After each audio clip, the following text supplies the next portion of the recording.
Segundo ponto. O domingo da exaltação.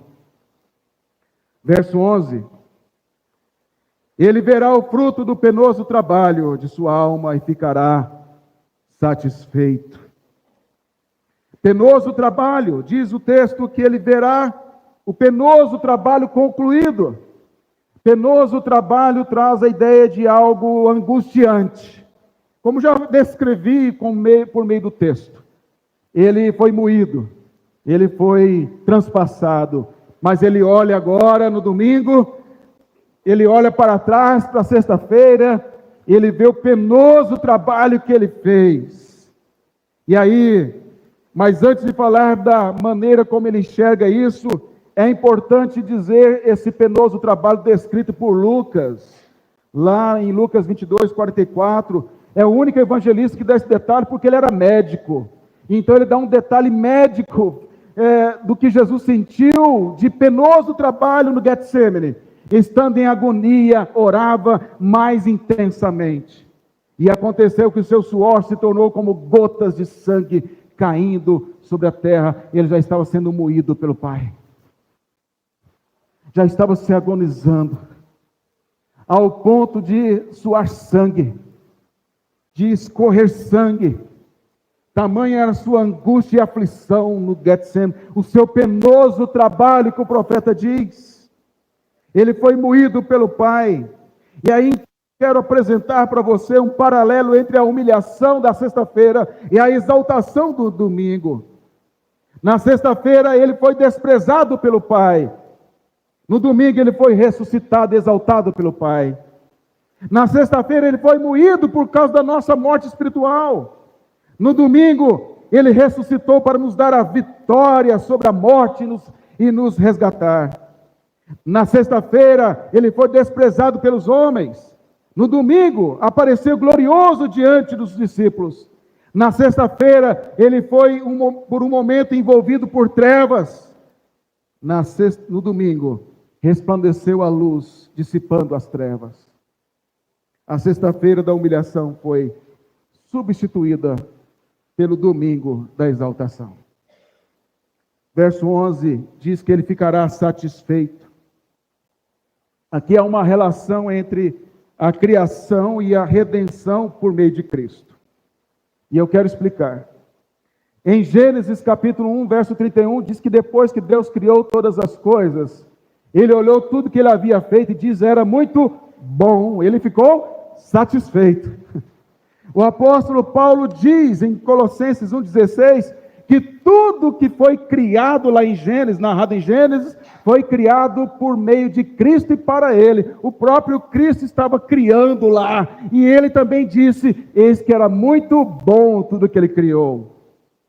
O apóstolo Paulo em Efésios 2,10, diz que nós em Cristo Jesus somos feitos criaturas, feituras de Deus, recriados em Cristo Jesus, com um processo de restauração.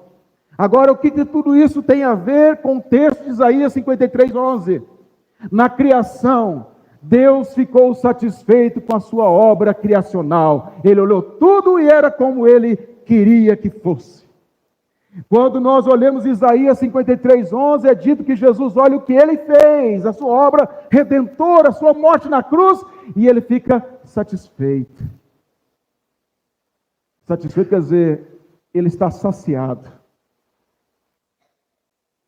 E na recriação, nós somos recriados nele, para um dia esta obra ser acabada, como está em Apocalipse, e nós nos tornarmos perfeitos em Cristo. E aí ele vai olhar para tudo isso, no dia da glorificação, e dizer, estou satisfeito pelo meu penoso trabalho. Qual é o sentido de satisfeito? É alguém saciado, que não precisa de mais nada. O Senhor Jesus aqui é alguém que olha para o que Ele fez e Ele está satisfeito. E aí então, quando é que Ele ficou satisfeito? Ele ficou satisfeito no domingo que Ele ressuscitou. Ele olhou o penoso trabalho, agora está ressuscitado. Ele vai ao encontro dos discípulos, ele vai consolá-los, ele vai fortalecê-los por 40 dias, ressuscitado no meio dos discípulos, instruindo eles. Então ele primeiramente ficou satisfeito no domingo. E o domingo, o primeiro dia da semana, o reinício de uma nova era, de uma nova realidade. Ele ficou satisfeito também, conforme a profecia, no presente. De que maneira? Quando ele nos alcançou. Quando ele nos alcançou com a sua graça, quando você foi convertido, regenerado, ele ficou satisfeito. Houve festa diante dos anjos. Já percebeu? Diante dos anjos é porque a festa é dele. A festa do Pai é dele, é do Espírito Santo. A festa do Deus triuno, porque você é alcançado. Não são os anjos, simplesmente eles estão felizes, mas felizes por causa do Pai, do Filho e do Espírito Santo. Então Cristo olha para a sua conversão na história, no momento em que você é alcançado, transformado, aplicada a obra dele pelo Espírito Santo, e ele fica satisfeito. Mas ele ficará satisfeito mais ainda no futuro, quando nós, isso que é mortal, se transformar em imortal. Isso que é corruptível, se transformar em incorruptível, quando soar a última trombeta. É como se Jesus dissesse: valeu a pena ser moído pelo Pai, mas valeu a pena, não por minha causa ou sua, mas porque a vontade dele é obedecer o Pai e glorificar o Pai. Verso 11: o meu servo justo, com o seu conhecimento, justificará muitos, porque as iniquidades deles levará sobre si. Cristo é o justificador de muitos. Veja que tem alguém que está falando de Jesus aqui. O meu servo, o justo, com o seu conhecimento. Quem é que está falando do servo, do justo, do conhecimento? É o Pai. Por meio do profeta, está dizendo: meu justo, o meu servo. Jesus era servo de Isaías? Não, é servo do Pai. Então o meu servo, o meu justo, o meu ungido, ele, com o seu conhecimento, quer dizer, com a sua obediência, com a sua obra justificadora, justificará todos os homens da terra? Não, justificará muitos, diz o texto. E Paulo diz em Romanos 5, verso 1 e 2, exatamente, que justificado, pois, mediante a fé, temos paz com Deus por meio de nosso Senhor Jesus Cristo, por intermédio de quem obtivemos igualmente acesso pela fé a esta graça na qual estamos firmes. Paulo diz que nós somos justificados por meio de Cristo. O que é a justificação? Tem dois aspectos básicos que eu quero destacar. Ser justificado é ser justo moralmente. Primeira coisa. Como que nós, transgressores da lei, podemos ser justos perante o Senhor? Nós somos justos porque o Pai nos declarou justos pela moral, pela obediência de Cristo, que nos representou. Então, por causa dele, por causa da obra dele, você e eu não somos salvos pela nossa obra. As nossas obras, como Isaías diz, é trapo da imundícia. Nós somos salvos pela obra dele em nosso favor. E a obediência dele em nosso lugar nos trouxe justiça. Então, quando o Pai olha para nós, vê Cristo, vê a justiça. Segundo aspecto de justificação é ser justo judicialmente. Como nós somos transgressores da lei de Deus, nós somos culpados perante Ele. Mas Cristo cumpriu tudo o que era necessário em nosso favor. Pagou a dívida que era contra nós, que judicialmente era contra nós. E por Ele ter cumprido com penoso trabalho, o Pai nos declarou perdoados. Somos perdoados por causa da obra dEle. Porque Ele sofreu a penalidade que era para nós. Quando o Senhor mandou passar nos umbrais da porta o sangue do cordeiro lá no Egito, que veio a Páscoa, passar por cima. Deus não matou os que estavam dentro da casa, não por causa deles, mas por causa do sangue que estava no umbral das portas. Ele não nos mata por causa do sangue do seu filho. Ele passa por cima. Não é porque eu sou melhor que o outro que não conhece, e você é melhor porque está aqui na igreja. Como a gente é tolo, né?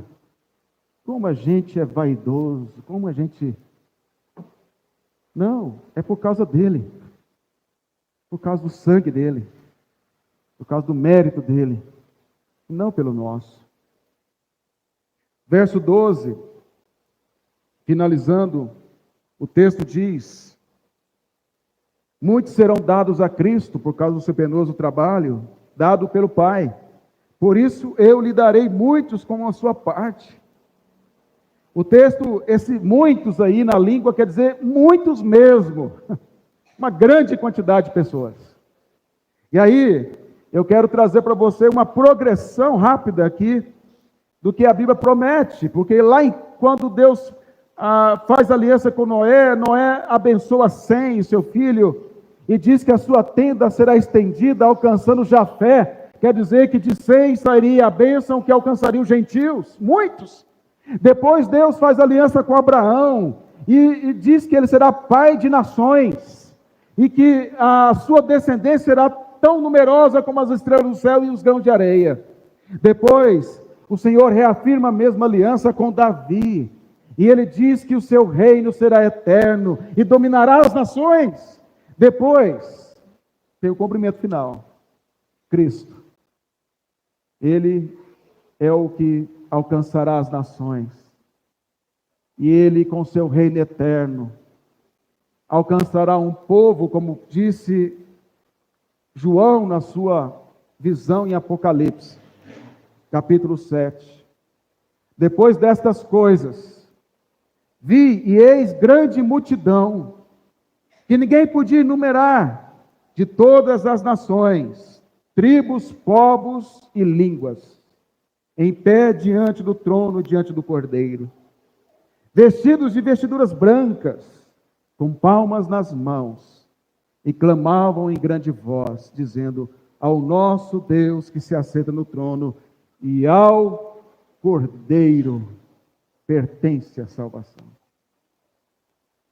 Muitos, uma multidão incontável, de todos os povos, tribos e nações, são esses muitos de Isaías, e nós pertencemos aos muitos, de todas as épocas,